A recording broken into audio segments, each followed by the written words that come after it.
Hey folks, this is your Cowboys at the Capitol report.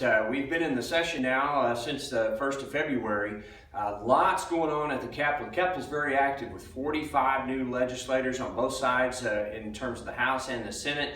Lots of bills going through committee. We're following a lot of bills very, very closely. A couple we want to mention specifically. This week we're working with Representative Curbs on a trailer tax bill, or a trailer tagging bill more appropriately, and we're working to make sure that implements of husbandry are exempt from the requirement to be tagged or decaled in this case. You can certainly do that if you want to, but we want to make sure that it's optional rather than required. So we're following that bill very closely. There's also some tax bills. Obviously, the biggest discussion regarding the legislative session is revenue.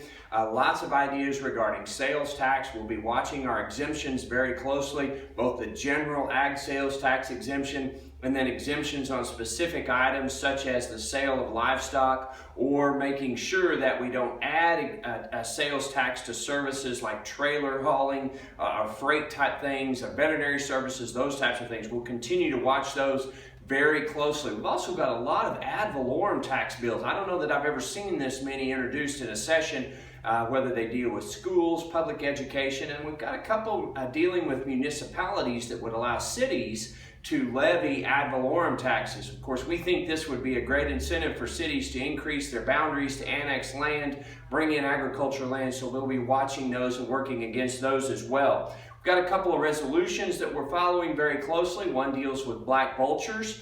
We want to see that resolution move through the legislative process so we can take that to the federal level where we need to deal with that, the rules regarding that bird in the Migratory Bird Act. There's a drone bill that we're watching. Representative Murdoch has a drone bill that we very much support. It would prohibit the flying of private drones over agriculture land. Of course, we're very much concerned about folks who have a nefarious indication or purposes regarding agriculture and animal practices. So we're watching that bill, helping that bill along very well. We're finishing up our district meetings, our spring roundup meetings. We'll be in Hugo and Pryor this week. Hopefully you can join us. Next week we'll be in Woodward, and we'll be finished up with our spring roundup meetings. Those of you that have been able to come out to the ones we've had previously, we appreciate your participation. We look forward to seeing you again. We'll keep you updated as far as the bills that are up in the legislature. If you have any questions, please don't hesitate to give us a call. See you soon.